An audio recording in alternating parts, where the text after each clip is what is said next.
The deepest wounds are not left by claws, but by the moment someone decides you are no longer worth keeping. Before dawn painted the eastern sky, Claire Bennett stood alone in the center of Silver Pine Pack's gathering square, her wedding band resting silently in the palm of her trembling hand.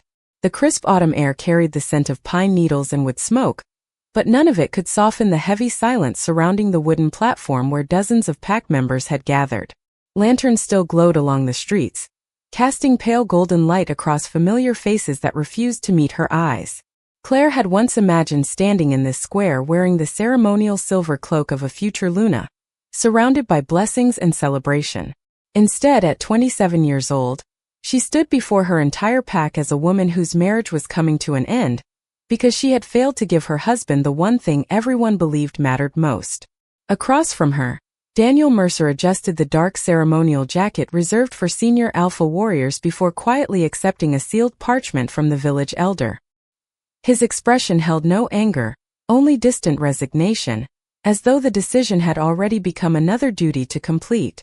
After 5 years of marriage, the elder announced, his voice echoing through the still morning, the union between Daniel Mercer and Claire Bennett is hereby dissolved by mutual agreement under pack tradition. Claire lowered her eyes. She knew the words mutual agreement were spoken only to preserve appearances. No one had ever asked what she wanted. Months earlier, the pack physician had concluded that Claire was unlikely to bear children. Rumors spread far faster than kindness ever could. Soon every conversation ended the same way. A future alpha needed heirs. A strong bloodline had to continue. The pack could not wait forever. Claire never argued with any of them. She simply continued caring for elderly neighbors, delivering meals to widows, tending injured woodland animals, and offering quiet comfort wherever she could. Yet none of those moments seemed to matter now. The elder extended his hand. The ring. Claire looked down at the simple silver band she had worn every day since her wedding. It had once represented hope. Slowly, she slipped it from her finger and placed it into the elder's waiting palm. The faint sound of metal against weathered skin echoed louder than any speech. A woman in the crowd quietly whispered, "Poor thing." Another answered just as softly, "The pack needs a family, not sympathy." Claire heard every word but offered no reply. She simply folded her hands together to keep them from shaking. Daniel hesitated for the briefest moment before speaking. "I truly hope you find peace, Claire." She looked at him with tired but gentle eyes and managed the smallest smile. "I hope you do too." There was no bitterness in her voice, only quiet acceptance. As the gathering slowly dispersed, people returned to their ordinary routines. Shopkeepers unlocked doors. Farmers guided wagons toward the fields. Children chased one another through narrow streets, unaware that someone else's life had just changed forever. Claire picked up the small canvas satchel she had packed the night before. Inside were 2 dresses, a warm blanket, and a tiny carved wooden wolf her late father had given her when she was a little girl.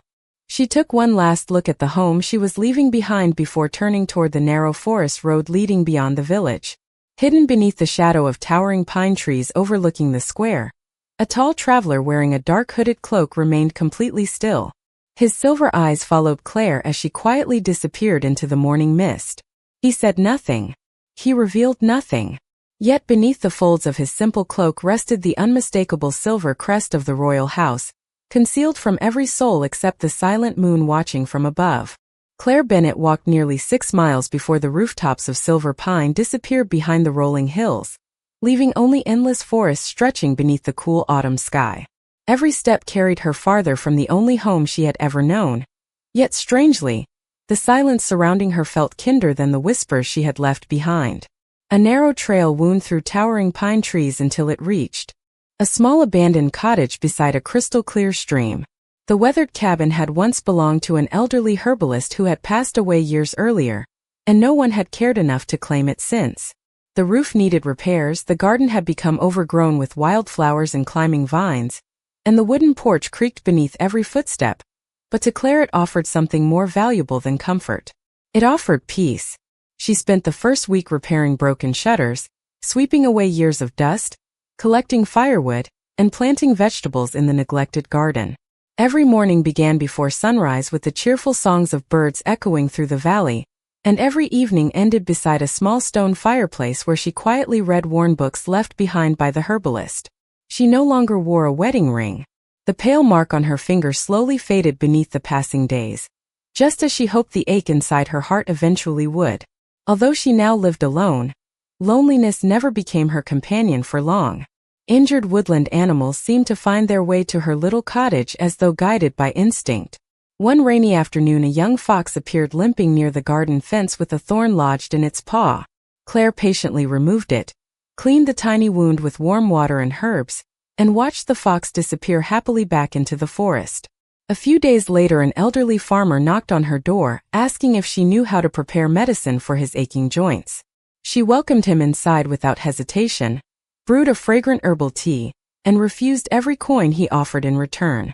"Kindness should never carry a price," she said with a gentle smile. Word slowly spread across nearby villages that a quiet woman living beside the eastern woods possessed remarkable knowledge of healing plants, and an even more remarkable willingness to help anyone who asked. Travelers stopped by seeking advice. Children visited simply to hear stories while feeding birds in her garden. Elderly neighbors often lingered on her porch, grateful for someone willing to listen without judgment. Yet despite the growing circle of grateful visitors, no one spoke about the life Claire had left behind. She appreciated that more than they realized. One cool afternoon, while gathering fresh lavender beside the stream, Claire noticed movement deeper within the trees. A large gray wolf stood watching from between the pines. Unlike most wild animals, it neither growled nor retreated. Instead, it quietly observed her with calm silver-gray eyes filled with unusual intelligence. Claire slowly lowered the basket she carried and smiled softly. "You do not have to be afraid," she whispered. The wolf remained still for another long moment before turning and disappearing silently into the forest. Claire watched until the last glimpse of gray fur vanished among the trees, never realizing the animal had intentionally approached her. High upon a rocky ridge overlooking the valley, the same hooded traveler who had witnessed her departure from Silver Pine stood beside a black horse, his silver eyes following every quiet act of compassion unfolding below. He had crossed many miles without revealing himself, not to interfere with her journey, but to answer a question that had lingered in his mind since that morning in the village square. He had wondered whether kindness survived only when life was easy. As he watched Claire wave gently toward the disappearing wolf before returning to tend her small garden with the same peaceful smile, he found the answer without hearing a single word. Nearly 3 months passed, and winter slowly surrendered to the first gentle signs of spring. Claire Bennett no longer counted the days since she had left Silver Pine. Instead, she measured time by blooming wildflowers, returning songbirds, and the growing rows of herbs surrounding her little cottage beside the stream. The loneliness that had once followed her every morning had quietly faded, replaced by peaceful routines that asked nothing except honesty and patience. Every sunrise found her tending the garden before preparing fresh bread for whoever might arrive seeking help. Some visitors came with tired horses. Others carried sick livestock, injured hunting dogs, or simple questions about healing plants. Claire welcomed every stranger with the same warm smile, never asking where they came from or what they could offer in return. One bright afternoon, as she carefully replanted young lavender beneath the warm sunshine, the sound of approaching hoofbeats echoed along the forest road. 3 elegant riders dressed in silver and midnight blue stopped before her cottage gate. Their horses wore polished saddles embroidered with the unmistakable crest of the royal house. Claire gently brushed the soil from her hands before stepping forward to greet them. The eldest rider respectfully removed his gloves and bowed his head. "Miss Claire Bennett?" She nodded politely. "Yes." He presented a beautifully sealed parchment marked with molten silver wax.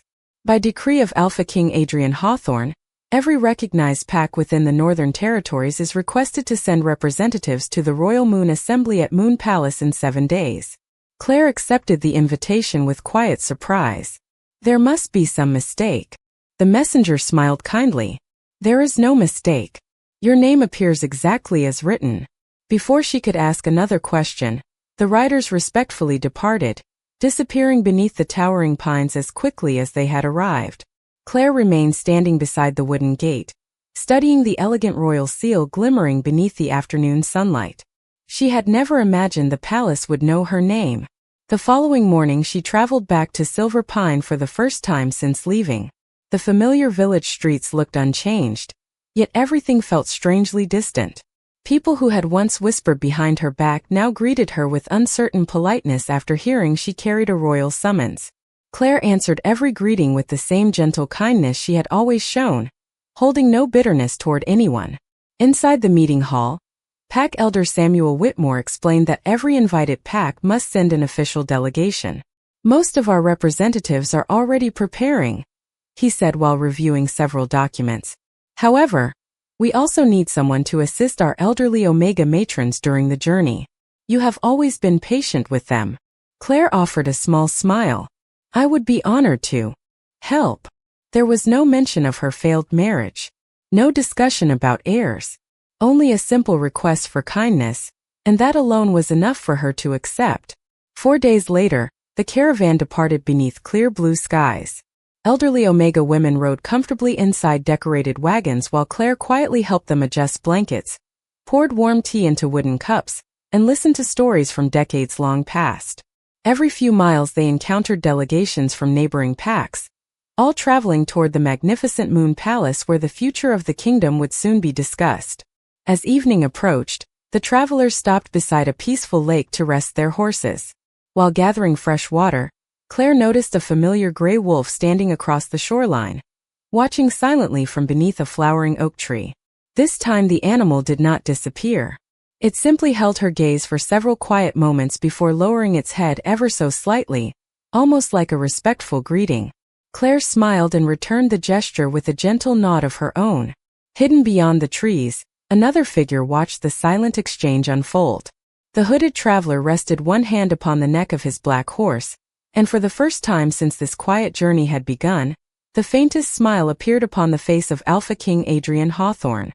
The Moon Palace rose above the surrounding forests like a monument carved from moonlight itself, its white marble towers gleaming beneath the brilliant afternoon sun, while silver banners danced gracefully in the spring breeze.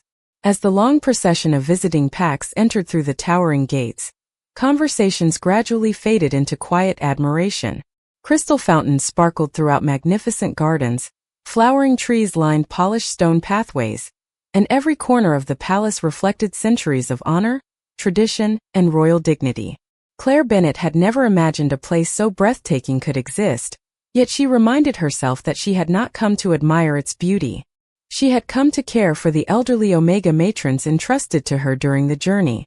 While noble families were escorted toward luxurious guest chambers, Claire quietly helped the older women carry small bags, adjusted their shawls against the cool breeze, and patiently guided them through unfamiliar hallways. Several palace servants thanked her for making their work easier, and she responded with the same gentle smile she offered everyone, never expecting recognition in return. As evening approached, elegant chandeliers illuminated the grand hall where the royal moon assembly would soon begin. Distinguished guests from every pack filled the magnificent chamber wearing embroidered formal attire, while musicians performed soft melodies that echoed beneath the vaulted ceilings. Claire remained near the outer edge of the gathering beside the other attendants, making certain the elderly matrons remained comfortable and had everything they needed. She hoped to pass through the evening unnoticed. Instead, the past quietly found its way back to her. Daniel Mercer entered the grand hall among the delegation from Silver Pine, dressed in formal alpha attire that reflected his respected standing within the pack. Their eyes met only briefly before he looked away. Beside him stood several influential elders who had supported the dissolution of their marriage months earlier. One of the older men noticed Claire assisting an elderly Omega into her chair, and spoke just loudly enough for nearby guests to hear. "It is fortunate she found work suited to her circumstances." Another answered with a restrained smile. "Not everyone is meant to leave behind a family legacy." Daniel remained silent, but the quiet was almost heavier than the words themselves. Claire heard every sentence, yet she continued adjusting the elderly woman's blanket before thanking her softly for allowing the assistance. She refused to let humiliation change the kindness that had become part of who she was. Moments later, another respected pack leader approached Daniel with polite curiosity. "Is that your former wife?" Daniel gave a slow nod. "Yes."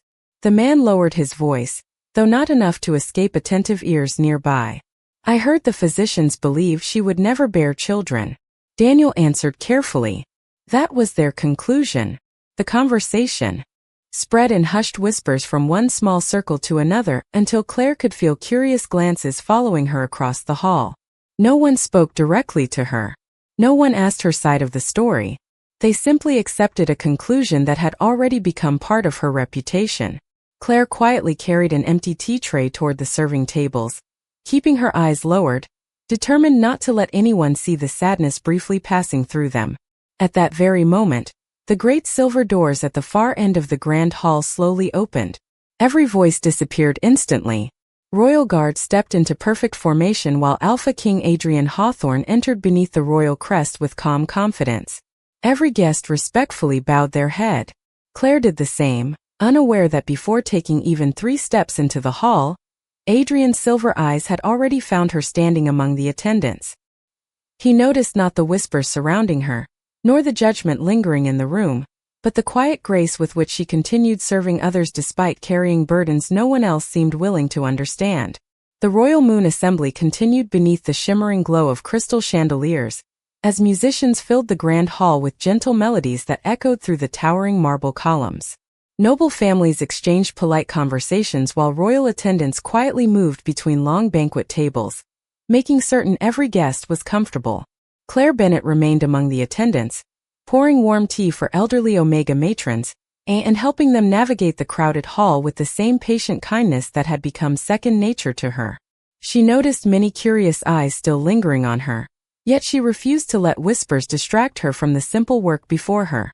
During a brief pause in the evening ceremonies, several guests wandered into the magnificent palace gardens where flowering trees, white roses, and graceful fountains reflected the silver glow of the rising moon. Claire carried an empty serving tray toward the kitchens when a faint whimper drifted through the peaceful night air. She immediately stopped and followed the sound until she discovered a young silver wolf resting beneath a blooming magnolia tree. Its front paw had become caught between the twisted roots that rose above the garden path, leaving the frightened animal unable to free itself. Guests passed nearby, admiring the beautiful gardens without noticing the struggling creature hidden among the flowers. Claire quietly placed her tray upon a nearby stone bench before kneeling beside the young wolf. "Do not be afraid," she whispered softly. "I will be gentle." The frightened animal watched her with wide golden eyes, trembling more from fear than pain. Claire slowly loosened the roots one careful movement at a time, speaking calmly until the wolf relaxed enough to trust her hands. Once the paw was free, she gently examined it before cleaning away loose dirt with water from a nearby fountain. She tore a narrow strip from the inside lining of her own shawl, and carefully wrapped the paw before softly stroking the wolf's neck. "There you are," she smiled. "You are much braver than you think." The young wolf gave a quiet, grateful sound before standing carefully and leaning against her hand for just a moment. Claire laughed softly, her smile brighter than it had been in many months. She watched the animal happily disappear deeper into the moonlit gardens, believing no one had witnessed the quiet moment. She was mistaken. High above the gardens, standing upon a marble terrace overlooking the flowering paths, Alpha King Adrian Hawthorne silently observed everything beside the familiar elderly grey wolf Claire had encountered near her cottage months earlier. The old wolf rested comfortably at Adrian's side, its calm silver-grey eyes following the younger animal as it disappeared into the gardens. Captain Nathan Hale approached quietly and lowered his voice. "Your Majesty, the young wolf belongs to the royal sanctuary." Adrian never looked away from Claire as she retrieved her serving tray and continued toward the kitchens with the same quiet humility she had shown since arriving at the palace. "I know," he answered calmly.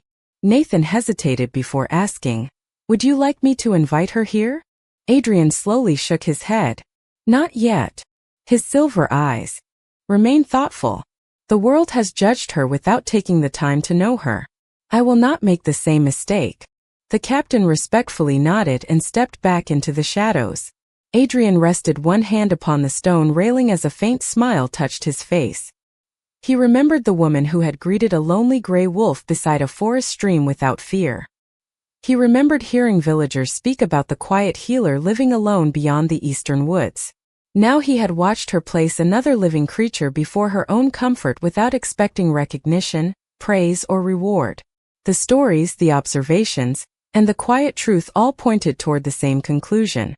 The woman others believed had nothing left to offer possessed a heart capable of strengthening an entire kingdom, and before the coming ceremony reached its end, Adrian intended to make certain everyone else finally saw what he had already begun to understand. The first rays of morning sunlight poured through the towering stained glass windows of the grand hall, painting the polished marble floor with shimmering patterns of silver, blue, and gold as the second day of the Royal Moon Assembly officially began. Representatives from every recognized pack filled the chamber wearing their finest ceremonial attire while royal guards stood motionless along the crimson aisle leading toward the elevated throne. Claire Bennet quietly helped several elderly Omega matrons find comfortable seats before stepping respectfully toward the edge of the gathering where attendants traditionally remained unseen. She expected another day of serving others in silence. Instead, she sensed an unusual stillness settling across the room the moment Alpha King Adrian Hawthorne entered beneath the royal crest. Every conversation faded as he acknowledged the assembly with a calm nod before ascending the marble steps toward his throne. He remained silent for several long moments, his silver eyes thoughtfully sweeping across the gathered nobles. Finally he spoke. "Before today's proceedings continue, there is a matter of greater importance than ceremony." Curious whispers spread throughout the hall before disappearing once more. Adrian slowly descended from the throne rather than remaining above the assembly. His measured footsteps echoed across the marble floor until he stopped beside the delegation from Silver Pine. His gaze rested upon Daniel Mercer. "Lord Mercer," Adrian said calmly, "several months ago, your marriage to Claire Bennet ended under accepted pact tradition." Daniel respectfully lowered his head. "Yes, Your Majesty," Adrian continued in the same composed voice. "The reason given was that she was believed unable to bear children." Daniel answered honestly, "That is correct." Adrian neither criticized nor praised him. Instead, he turned toward the assembled elders. "Tell me," he asked, "when was kindness removed from the list of qualities worthy of respect?" The unexpected question filled the hall with thoughtful silence. No one answered. Adrian looked from one leader to another. When did compassion become less valuable than expectation? When did service to others become invisible because it could not be measured by bloodlines? Elder Samuel Whitmore quietly lowered his eyes. Several distinguished alpha leaders shifted uncomfortably where they stood. Adrian then turned toward Claire. "Claire Bennet." She looked around in quiet surprise before realizing the king had spoken directly to her. With calm humility she stepped forward and respectfully bowed. "Yes, Your Majesty." Adrian's expression softened slightly. "For months I have heard many people describe what they believed you could not give this kingdom." Claire remained silent. "Very few have spoken about everything you already have." Gentle curiosity spread throughout the chamber. Adrian continued, his voice carrying effortlessly across the vast hall. "I have watched you comfort strangers without seeking recognition. I have watched you care for injured creatures others ignored. I have spoken with travelers, villagers, physicians, elders, and families whose lives became lighter because of your kindness. Not one of them described disappointment. They described generosity." Claire felt her eyes fill with quiet emotion, yet she held herself with the same dignity she had carried through every hardship. Adrian slowly stepped closer until only a few feet separated them. "A kingdom may need future generations," he said, "but it also needs compassion to guide those generations once they arrive. Without character, bloodlines alone build nothing lasting." Complete silence settled across the grand hall. Even the musicians had lowered their instruments. Adrian turned toward Captain Nathan Hale, who stepped forward carrying an elegant silver ceremonial mantle embroidered with the royal crest. The captain respectfully placed it into the king's hands before stepping back. Adrian held the mantle carefully while looking once more into Claire's gentle eyes. "Today," he said with quiet certainty, "this kingdom will no longer measure a woman's worth by what others believe she cannot become. Today, we will honor the strength that has been standing before us all along." The grand hall remained wrapped in complete silence as Alpha King Adrian Hawthorne stood before Claire Bennet holding the silver ceremonial mantle in both hands. Every noble, elder, and visiting alpha watched without daring to interrupt. Sunlight streamed through the towering stained glass windows, illuminating the silver embroidery until it seemed to glow with a light of its own. Claire lowered her eyes, uncertain whether she was dreaming or standing inside a moment that would forever change her life. Adrian stepped closer with calm confidence, stopping only when they stood face to face. His voice remained steady, carrying effortlessly across the vast chamber. Claire Bennett, before this kingdom, I wish to ask you a single question. She slowly lifted her eyes to meet his. Yes, Your Majesty. Adrian smiled gently, not as a ruler addressing a subject, but as one person speaking honestly to another. If every judgment placed upon your shoulders were removed today, who would you choose to become? The unexpected question caught her completely by surprise. No one had ever asked what she desired. For several quiet moments she searched for the courage to answer. Finally she spoke with simple honesty. The same woman I have always tried to be. Someone who leaves every place a little kinder than she found it. Quiet. Murmur swept through the assembled guests before fading once again. Adrian nodded slowly, as though her answer confirmed something he had known for a long time. He carefully lifted the silver mantle and gently placed it across her shoulders. The rich fabric settled over her simple dress without changing the humility in her expression. Gasps echoed throughout the grand hall. Several elders exchanged astonished glances while even the royal guard seemed momentarily frozen by what they had witnessed. Adrian stepped back just enough for everyone to see Claire standing beneath the royal colors. His silver eyes moved across the gathered assembly. Many believed this woman could not create a legacy because they measured legacy through only one path. He paused before continuing. I have measured it differently. His gaze returned to Claire. Legacy is found in every life lifted by compassion. Legacy is found in every stranger welcomed with kindness. Legacy is found in every choice to forgive when bitterness would be easier. Daniel Mercer slowly lowered his head. His expression filled not with resentment but quiet reflection. Elder Samuel Whitmore placed one hand over his heart, recognizing the truth unfolding before him. Adrian addressed the entire kingdom once more. No physician can measure the strength of a generous spirit. No report can calculate the value of unwavering character. No tradition should ever convince us that a person's worth begins or ends with what destiny allows or denies. He then turned fully toward Claire, his expression warm and unwavering. Claire Bennett, I have watched your kindness when you believed no one was looking. I have learned your story not through rumors, but through those whose lives became brighter because of you. I do not stand before a woman who failed her kingdom. I stand before a woman who has already served it without expecting anything in return. Claire felt quiet tears gather in her eyes, but they no longer carried the weight of sorrow. They reflected relief, gratitude, and hope she had believed lost forever. Adrian extended his hand toward her with calm dignity. If you are willing, I ask you to stand beside me, not because of expectation, not because of tradition, and not because of bloodlines. I ask you because the future deserves to be guided by a heart like yours. Claire Bennett, will you become my Luna? Time itself seemed to pause. Claire looked at the outstretched hand before her, then into the gentle silver eyes of the king who had seen the person beneath every judgment. With a trembling smile brighter than the morning sunlight filling the grand hall, she placed her hand into his and answered with complete sincerity. Yes, Your Majesty. With all my heart. The royal guard immediately lowered one knee. One by one, every elder, every alpha leader, and every guest throughout the magnificent hall followed, honoring not only their king, but the woman they had finally learned to see. For several long moments no one inside the grand hall moved. Hundreds of guests remained kneeling in complete silence as sunlight poured through the towering stained glass windows, surrounding Claire Bennett and Alpha King Adrian Hawthorne with ribbons of silver and gold that seemed almost otherworldly. Claire still held Adrian's outstretched hand, hardly believing the path that had led her from a lonely forest cottage to the very center of the kingdom. The whispers that had once followed her were gone. In their place stood a silence filled with respect. Adrian slowly turned toward the assembled leaders without releasing Claire's hand. His calm voice carried effortlessly through every corner of the magnificent chamber. Today does not simply mark the choice of a Luna. Today marks the beginning of a better standard for this kingdom. Every eye remained fixed upon him. For too long, he continued, our traditions have allowed fear to speak louder than compassion. We have praised strength while overlooking kindness.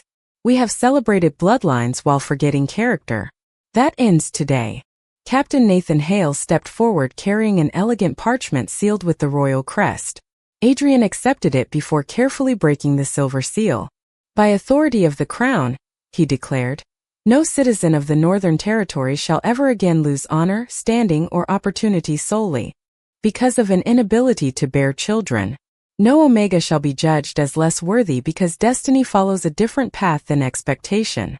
A wave of astonished murmurs swept across the hall before fading into thoughtful silence. Elder Samuel Whitmore slowly placed one knee upon the marble floor once more, this time not only in respect for the king, but in agreement with the future of the kingdom.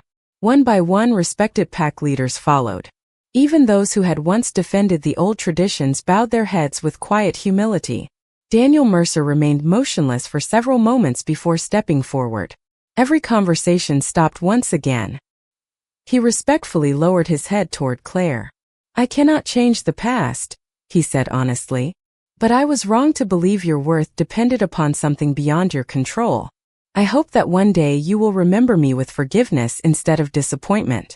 Claire looked at him with the same gentle expression that had never abandoned her, even during her darkest days.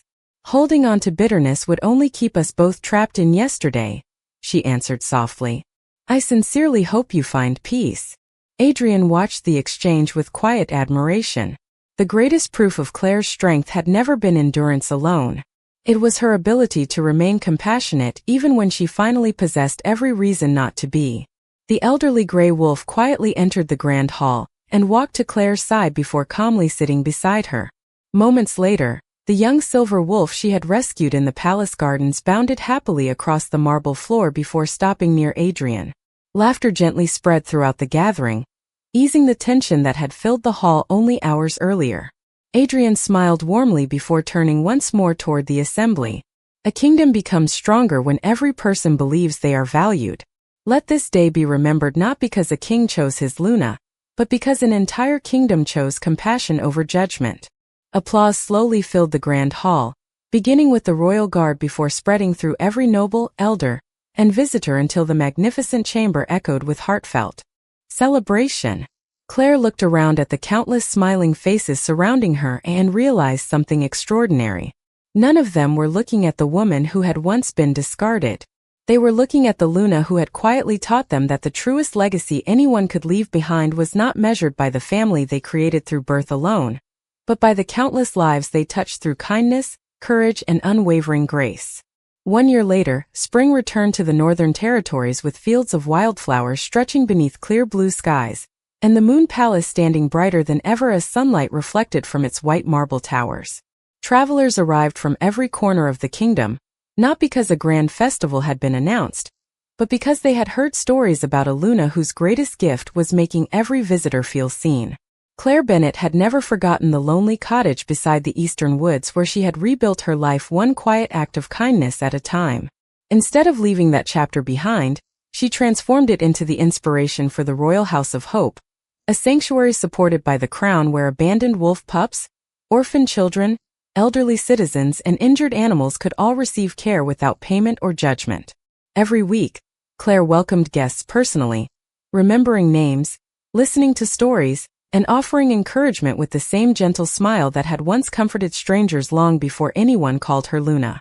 Alpha King Adrian Hawthorne often stood nearby, watching with quiet admiration as children raced through blooming gardens, while elderly visitors laughed together beneath flowering trees. More than once, members of the royal court asked why the Luna insisted on greeting every newcomer herself instead of leaving the task to palace attendants. Adrian always answered the same way. Because she understands that the smallest kindness can become the beginning of someone's greatest hope. Across the kingdom, the new royal decree changed countless lives. Omega women who had once feared rejection discovered that their value could no longer be measured by rumors or expectations. Pack leaders began recognizing service, wisdom, generosity, and integrity alongside strength and tradition. Young Alpha heirs grew up hearing a different lesson than the generations before them. They were taught that leadership meant protecting dignity before protecting pride. One peaceful afternoon, while walking through the palace gardens filled with white roses, Claire noticed a young Omega girl sitting quietly beneath the same flowering magnolia tree where she had once helped the frightened silver wolf. The child held a small wooden carving of a wolf in her hands and looked uncertain as Claire approached. "Your Majesty," the little girl asked softly, "is it true that people once believed you had nothing left to give?" Claire smiled with gentle understanding before kneeling so their eyes met. "Some people believed they already knew my future," she answered. "But they only saw one chapter instead of the whole story." The little girl looked down at the carving. "How did you keep being kind when they were wrong about you?" Claire carefully placed a hand over the child's heart. "Because another person's opinion should never decide the kind of person you choose to become." The little girl smiled for the first time that afternoon. Nearby, Adrian watched the conversation with the same quiet expression he had worn months earlier while observing Claire beside her little forest cottage. He had once searched for someone worthy of standing beside the throne. Instead, he had found someone who quietly reminded an entire kingdom that greatness begins with compassion long before it ever reaches a crown. As evening settled across the palace, the elderly gray wolf wandered peacefully through the gardens with the now fully grown silver wolf walking close beside it. They paused near the reflecting fountain while Claire and Adrian stood together watching families enjoy the warm spring air without fear of judgment or rejection. The kingdom they served had become stronger not because every story ended the same way, but because every person was finally given the chance to write a future built upon dignity, hope, and kindness. And whenever anyone asked how a woman once cast aside became the most beloved Luna the Northern Territories had ever known, the answer remained beautifully simple. She did not become extraordinary after receiving a crown. The crown simply revealed the extraordinary heart she had carried all along.